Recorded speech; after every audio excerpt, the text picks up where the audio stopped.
और वो मुनि नहीं आए जिस जो समय दृष्टि थे नमोस्तु बोला, उनको नहीं आए।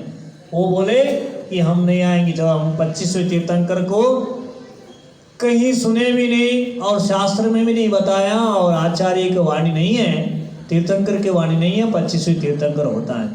जो हुआ वो मायाचारी है, हम नहीं आएंगे सब बोल के गए नहीं। फिर क्या हुआ मालूम है?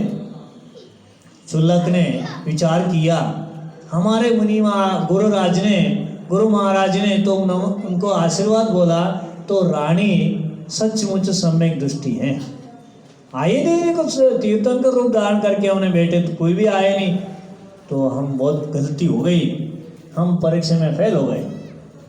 जा करके चुल्लक वेश धारण करके चले गए, ज्यों का त्यों होके चले गए उनके घर आहार के लिए गए। पड़गान हो गए रानी के घर में, तो आहार किया उल्टी करवाए, वॉमिट हो गए। फिर भी रानी उसको क्या हुआ कि ग्लानि नहीं आए, उनको अच्छे से पहुंचवाया, अच्छे से सेवा किया, फिर क्षमा मांगे, मेरे आहार में कुछ गलती हो गई होगी, आपकी उल्टी होने जैसा आहार दिया, क्षमा करो महाराज, हमने जबरदस्ती दिया होगी तो क्षमा करो। वो यूँ खाओ वो खाओ डालते ना आप लोग, तो ऐसे खाए हो डाला होगी उन्होंने, तो क्षमा मांगे उन्होंने। चुल्लक बोले, रानी जी आपके सम्यक दर्शन, एक आचार्य मुनिराज ने आपका सम्यक दर्शन का प्रशंसा किया और को आपको आशीर्वाद दिया मुनिराज ने।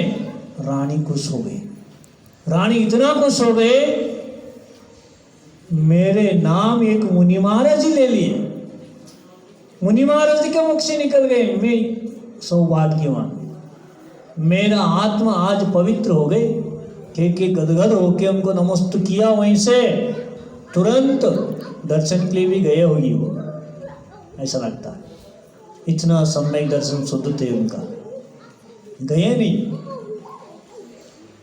आपके कई गार्डन में कई जगह में तीर्थंकर के रूप धारण करके आया मानो, आप कैसे रुकेंगे बताओ?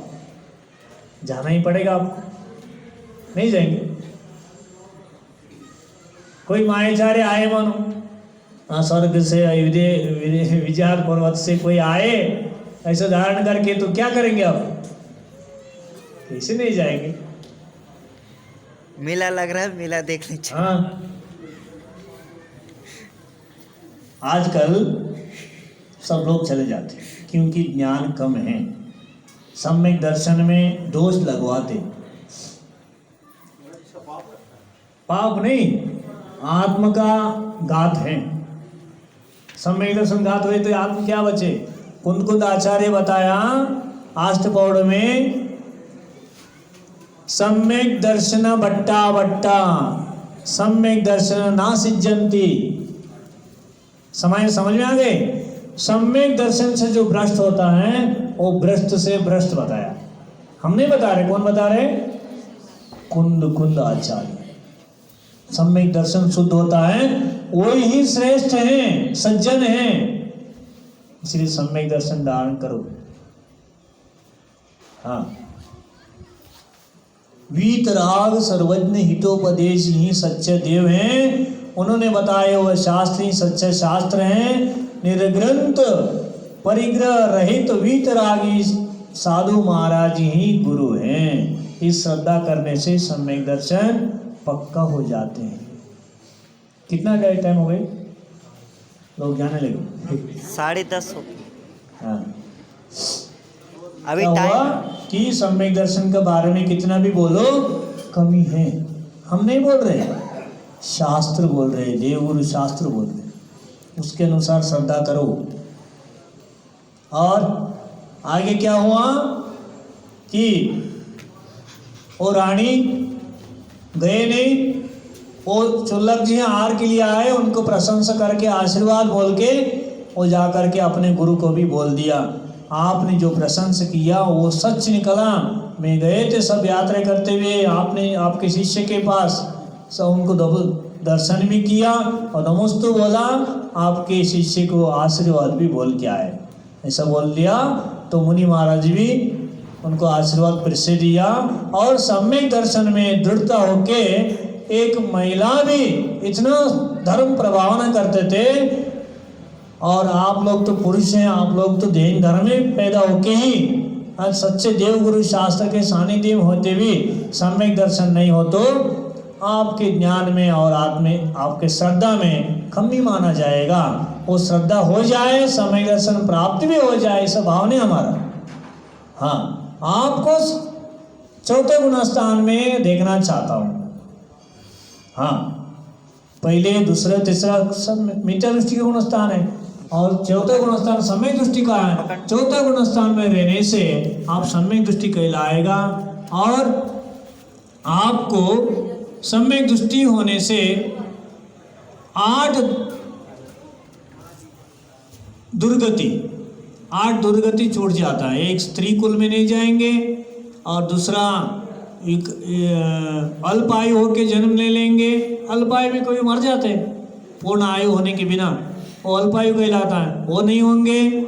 और भवनात्रिक में नहीं जाएंगे, तिर्यंच गति में नहीं जाएंगे, नरक में नहीं जाएंगे और दरिद्र कुल में जन्म नहीं लेंगे। तो 8 दुष्कुल से बच जाते सम्यक दर्शन से।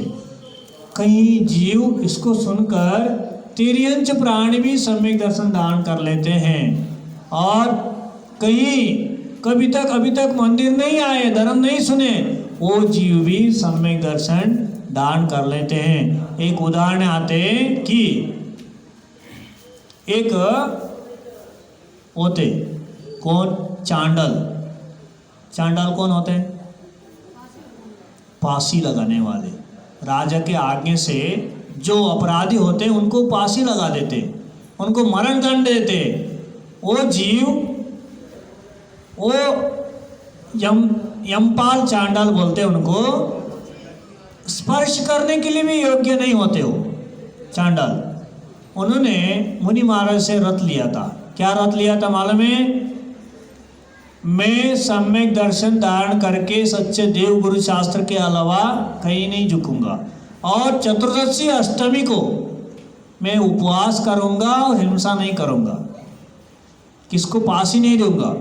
ऐसा करके उन्होंने नियम लिया था। एक बार क्या हुआ, सुनो, एक बार क्या हुआ, अष्टमी पर्व आए थे।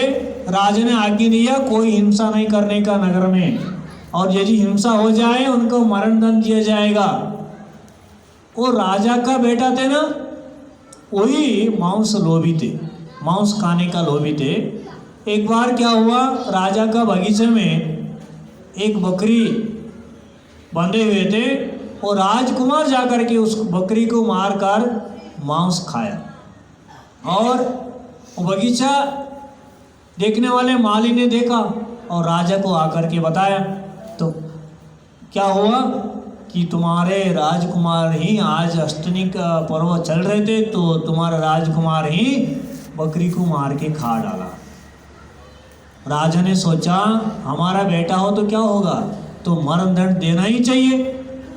तो वो यमपाल को बुलाओ, चांडाल को बुलाओ, आज राजकुमार का मृत्युदंड होना है। तो उन्होंने यमपाल को बुलाने गए दूत लोग। यमपाल ने क्या कहा, आज हमारा नियम है, अष्टानिक पर्व चल रहे हैं और हम किसका फांसी नहीं देंगे, नियम है, हमने मुनि महाराज से लिया नियम। अच्छा, राजा ने बुलाया, चलो।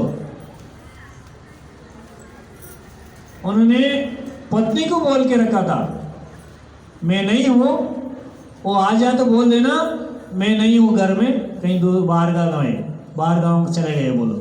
पत्नी ने बोले, ऐसा बोल के खड़े हो गए थे। तो उन्होंने बोला, दूत लोगों ने बोले जो राजकुमार का मरण दंड देता है वो राजकुमार के गले में सोने का माला है, किरीट है सोने की, सब कुछ है, वस्त्र आभरण सब है, उनको मिलेगा, जिसने मरण दंड देगा उनको मिलेगा। बोले ओ पत्नी को लोभ आ गई, सोने का मोह लोभ रहता है महिलाओं है ना ओ लोभ आ गए। उन्होंने बोले मुंह से तो बोल रहे आज घर में नहीं है और अंगुली से दिखा रहे अंदर है।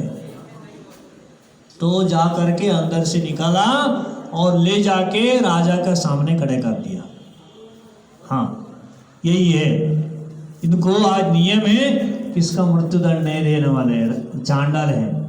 राजा ने बोले चांडाल को क्या रथ होता है क्या, वो तो स्पर्श करने की योग्य नहीं है। एक काम करो, इनको इच्छा नहीं है ना, इनको भी मृत्युदंड करवा दो। राजकुमार और इनको दोनों को गंगा नदी में फेंक जाओ, मछली खाने दो। इनको दोनों को कंबल में बांधा और गहरा पानी में गंगा नदी में फेंक दिया। फेंकते ही वो यमपाल चांडाल को इतना रथ नियम होने से देव लोग उनको सिंहासन बना दिया, कमल बना दिया, उसमें बिठा दिया और राजकुमार जाके नीचे गिर गए और सब कुछ मछली और मगरमच्छ खा डाले और नरक में चले गए। राजकुमार थे नरक गए और चांडाल सिंहासन में बैठ गए और देव लोग पुष्पवृष्टि कर रहे। किसके कारण से?